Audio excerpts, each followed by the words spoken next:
Good morning. It is morning, right? This is when we broadcast now. We've switched our time up. So good morning. Yeah. Or if you're listening to this later in the day, good evening. That's the beauty of the internet, is you can kind of jurisdict when you listen, watch, and learn. But welcome to Choices Podcast. These are lessons in life, and we're going to talk about, well, you're probably noticing that we're missing a very important key cog to the machine, as Brett is with family and having a good time on a much-needed vacation. But I do have the very capable Mark Warner with me today, our producer and kind of brainchild of this whole thing. So it's always good to have the guy that actually makes it happen as part of the team. It's kind of interesting. I'm going to come back to that, but hey, welcome everybody. Yeah, my name is Mark Warner. I'm Lunatic Digital. I am the producer here, and I'm not the only brainchild. I think John was involved in this as well, and obviously Brett. But we came up with the decision of this show being called Choices in Podcasts. Interesting, we never really talk about lessons in life, but that's what this whole podcast has been talking about. Today's a good topic as well. We did change times. We have moved to 7:30 a.m. on Wednesdays to basically coincide the YouTube channel and the podcast on your favorite app, whether it's an Apple or an Android device. On Wednesdays or Thursdays. Or Thursdays, yeah. It's on Thursdays at 7:30 a.m. So, okay. Yep, we did move it to that, and we're always going to be found on YouTube. You can find it right there at Choices Podcast Official, or you can always go to our website and find us at choicespodcastofficial.com. And you can always go there, and there is a place for you to comment on our website, or you can actually comment on our Facebook page as well as YouTube. That out of the way. So interesting enough, I kind of go back to an idea, and this is something Brett and I was talking about when we were talking about lessons in life, which we're kind of coming into about how to live a good life or living a good life in today's topic. But back in 2020, it was kind of the COVID thing that happened, and I was sitting at home. I had to shut down the radio station. I wasn't doing any podcasting, and I hadn't done it for months, and I was kind of bored. A friend of mine, Zane Benson, shout out to Zane. I just called him up and said, "Hey, dude, what are you doing in 30 minutes?" And he's like, and this is a true story. He's like, "I don't know. I'm just sitting around the dinner table. I got some work I got done." Okay, well, do you have like 30 minutes? He goes, "Yeah, let's get on and do a live podcast." And he's like, "What? Yeah, let's do it." It went on for 2 hours. And the next thing I know, we did, I want to say probably about 20, 25 episodes. We didn't do it every week, but every couple of weeks, and Zane was on most of them. And I brought in random people. And what it really did was it taught everybody to kind of work through the concept together. We'd never been in an epidemic like that before through COVID, and talking about it and just in general, what's everybody doing in their life. That was the hardest part, because nobody could talk to anybody. But now we had this space for people to do that. And that was when we started talking about choices in life. We were like, well, but isn't that what happens every day? You have a choice. And I'll stop here in my little rant. But the interesting thing is I used to talk to veterans all the time. When you open up your eyes, what's the first thing you do in the morning? And they were like, well, I get up and brush my teeth. I go, no, hold on. So you're telling me that you open your eyes and all of a sudden you're at the bathroom?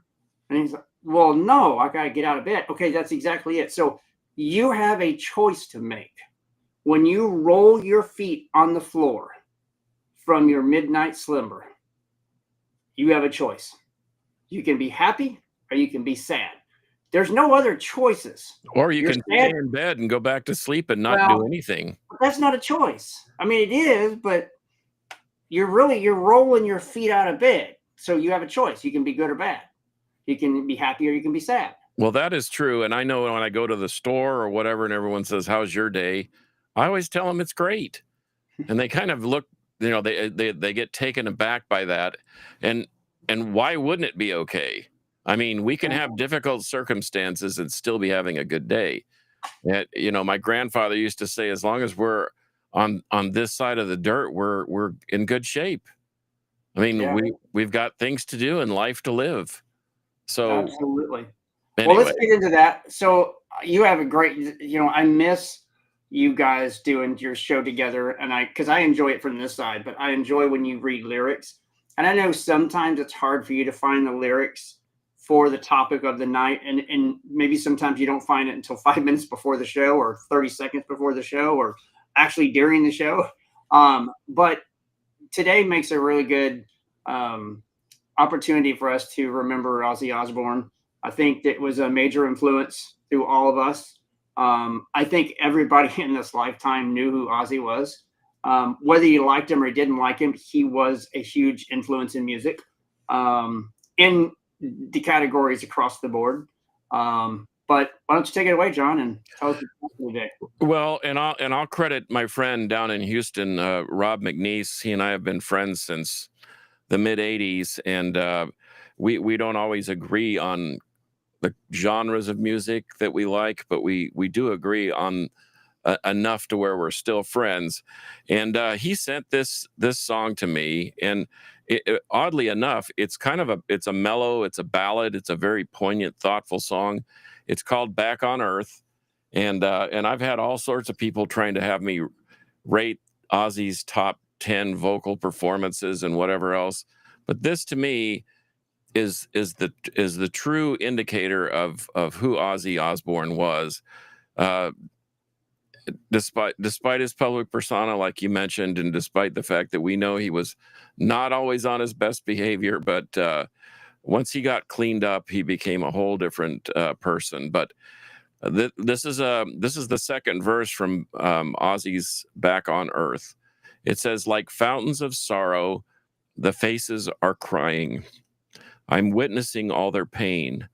Death is so final for only the living, the spirit will always remain. Bury me deep just to cover my sins. My soul is redeemed as my journey begins." Now, that doesn't sound like the guy that's getting wasted, snorting ants, and biting heads off of bats. That sounds like a guy that's very introspective, has probably actually learned something from his adversity, and has a pretty solid witness as to what life is all about. And I think you and I had discussed a topic for the day, and living a good life. I would say that overall, I think Ozzy lived a pretty good life. You He, got that right. I've read all the books. I love the band. In fact, as a 13-year-old kid, here's the actual record. This is one of the first records I ever bought. I bought two records with my first paycheck from Oscar Mayer when I was 13 years old. I walked down to the Maxwell Air Force Base, uh, BX, and I bought uh, Black Sabbath "Paranoid," and you're probably used to seeing it look like this. This is the Yep. more familiar version, Yep. but this was because of the nature of the government import stuff.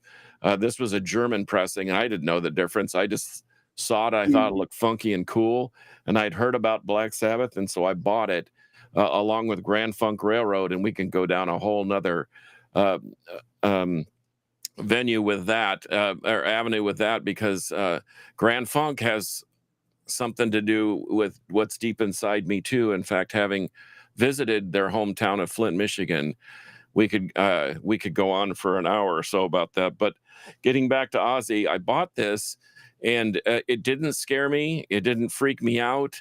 I heard the melody. I heard the influences. Ozzy was wildly influenced by the Beatles. It made him want to be a rock star.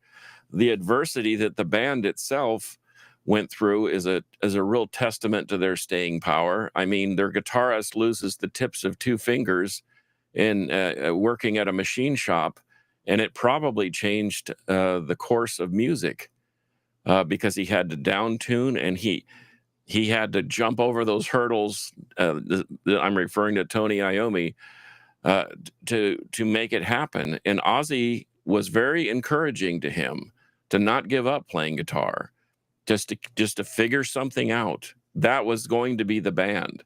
And so, moving through their catalog, someone asked me, pick the 10 songs that Ozzy sounds better. Well, the catalog is so vast. He always had a unique way to make even an average song sound better. And I think that's part of the true way, that's part of someone's true greatness. Now, we had discussed a couple things, and you had said something about, are you living a good life, even though you're dealing with some health issues, and they're serious. But I think that all of us need to put our lives into a different perspective.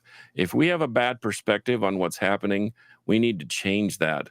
I used to coach select league baseball. It was a real challenge because you had young kids that thought they were better than they were, and some that didn't realize how great they could be because they got inside their own head. And I told them, I said, let's have a come to Jesus meeting. That's what we used to call them. And I said, think about baseball. Baseball is a sport where you can fail 7 out of 10 times. 70% of the time you can fail, and you're still a superstar. Think about that. You're batting 300. Who wouldn't want that on your team? Right. And so it's not the fact that you're not going to strike out and you're not going to ground out or pop up or do whatever. You figure out why you did those things, and you desperately try to not let it happen again. And that's the beauty of the team concept, is that you help each other figure out how to be better, kind of like Ozzy did with Tony Iommi. I mean, Tony Geezer and Bill Ward were all friends from when they were little, and the Beatles propelled them into that motion of wanting to be in a band. And yet, despite the hurdles and despite the drug addiction and the medical issues and the touring problems and the visa issue, all that stuff, it didn't deter them. In fact, one of the books, it tells a very funny story. Few people know that they used to be called Earth, like we live on the Earth. Right. And they used to book shows all around the English countryside. Well, there was a band called the Earth Band that was like a Lawrence Welk style of band. And one day they got a gig at an old folks home.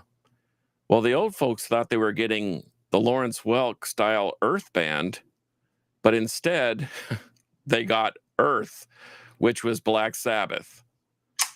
So it was quite comical, but it caused them to switch it up a little bit. It went back to their blues bass. They did more blues-oriented things and maybe not quite so loud, but they adjusted on the fly. Now, needless to say, they came up with the idea of the name change immediately because they didn't want to get confused with, Count Basie's big band or Lawrence Welk. Right. And hence the name Black Sabbath. It's from an old Vincent Price movie or something. Yeah. But anyway, I actually thought, as I was watching Ozzy deteriorate, the thing about music is that you see some of these, especially a singer, when is it time to call it quits? And you had mentioned something prior to the show that Ozzy had claimed, I'm going to keep doing this until you stop listening. And I think that was a different perspective. He changed his perspective because I'm sure he had enough money. Sharon is. It wasn't about the money. It never really was. No, say what you want about her, but he knew her for a long, long time. She probably saved his life, many times, and she kept him on the straight and narrow. Right. And if her motivation was money, so be it, because she kept Ozzy around for a lot longer. And I had the opportunity to see them as Black Sabbath back in the early days before Ozzy left. I had a chance to see Ozzy on a solo gig. I had a chance to see them on the End tour, which was the last tour they did in the United States. I saw the very first show in Denver, and I saw the very last show that was here in Dallas. And I felt like I had seen enough of them to feel like, okay, it's time to retire. Now, this thing that they just did, it was a huge blessing for Yeah. charities. It was a huge blessing for that he went out on his own terms, Right. and he went out with I think He knew, though. He knew. yeah, and He didn't know people, what day, but well, and he's very akin to one of my other British legends, Lemmy from Motorhead, and ironically, both of them passed away 17 days after their last performance. So call it serendipity, call it whatever you want, call it coincidence, whatever. It's interesting to talk about, but Lemmy hit me a little harder than the Ozzy thing because Lemmy was more a guy of the people. Ozzy was so iconic. He was up well, up on and this while I mountain. agree with that, I agree with that. At the end of the day, I go back to, he said he, being Ozzy, that he really raised his music eyebrow about from the Beatles. When John Lennon was killed, that hit me. If I had to pick any artist my entire lifetime, I'd have to say that one probably hit me the hardest. Now, a lot of them, I hate to see them go. But I was at work when that happened. I was a huge Beatle fan. I kind of grew up with that. That's all I had in the house was between that and Boston. And a few other bands was, I know Foghat and CCR, Creedence Clearwater Revival. There's a few others. But Ozzy came into me later on down the road because there was songs like Crazy Train was good, but No More Tears, Mama, I'm Coming Home. Those are probably my two favorites. When I was told yesterday that he died, that was the first thing that came to my attention was No More Tears. He wouldn't want us to sit and be sad and sorrow. He did everything he wanted to do. Was it a perfect life? No. Was he a drug addict? Was he an alcoholic? Yes. But did he achieve making and changing lives? Yes, he did. And interesting enough, just recently, kind of the reason why I thought to name the show is Living a Good Life is, but are we happy? Right? I've gone through cancer over the last several years. I've had some other medical issues come up, even recently. But the question comes to, are you happy? Are you good? Are you retired? Are you this or that? And you have to be in. It's hard to sit down sometimes and go, yeah, I'm happy. Okay, but what am I happy with and what am I not happy with? Right. So I tell my wife, and she knows I love her to death, and she is my rock, and she is a Sharon. If you had to put any perspective of that, but she's my Sharon, she's my Kim, right? And I said, look, I don't know what's going on, but in my eyes, I know there's something happening to me right now. I'm either I've got something wrong, I've got an organ failing, or I've got something that I can't understand, or I've got cancer come back. So I got to go to the doctor, and I'm sitting at the doctor. And the doctor kind of in a roundabout way discusses to me about living the good life. Most people, and she's in most, meaning that in her career, she's not seen anybody with my kind of cancer doing what I'm doing and making it. Most don't make it. So if I'm concerned if something's wrong internally, then she's concerned. So what do we got to do? We got to figure that out, right? And as we're talking, she says, I dare ask the one thing that I would mostly ask most of my patients. And that is, maybe you need to slow down. And I immediately, before she even finished, I cut her off and I said, I can't. And she looked at me, she goes, why? And I'll say this to my wife, and I'll say this to all the readers, because I'll die. I can't. If I die mentally, my body's gone. So I have to keep going, because I'm afraid if I stop and I don't achieve just living a good life, then I'm done.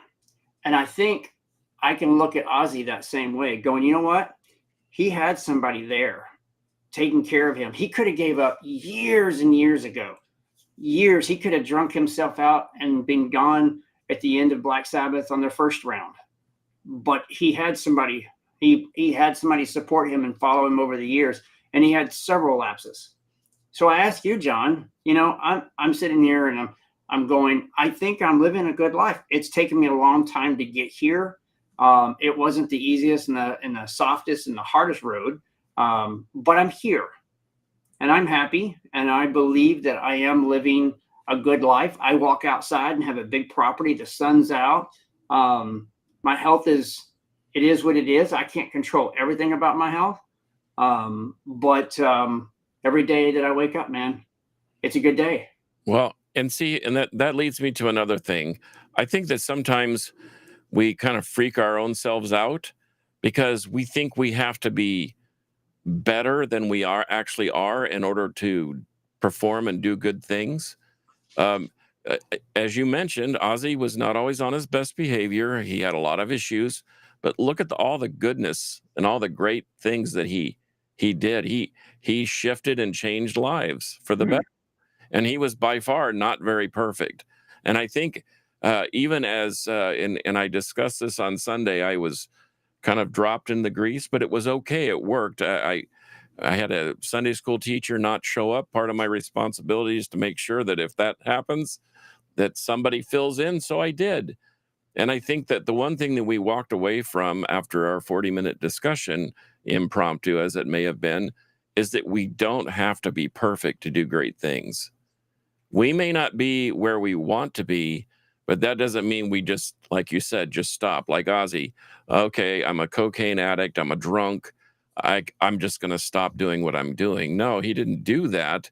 Now, there was a bumpy road to get to where he was going, but his whole road was kind of bumpy. Some of it self-inflicted and some of it otherwise.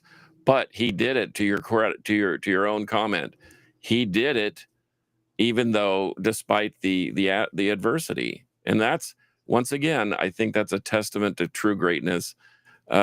We don't have to be perfect to be great. Amen to that. And we could almost end right there. I think that's actually a good ending. I appreciate everybody that's in my life, and I appreciate those that have given me a few moments to share my life with them.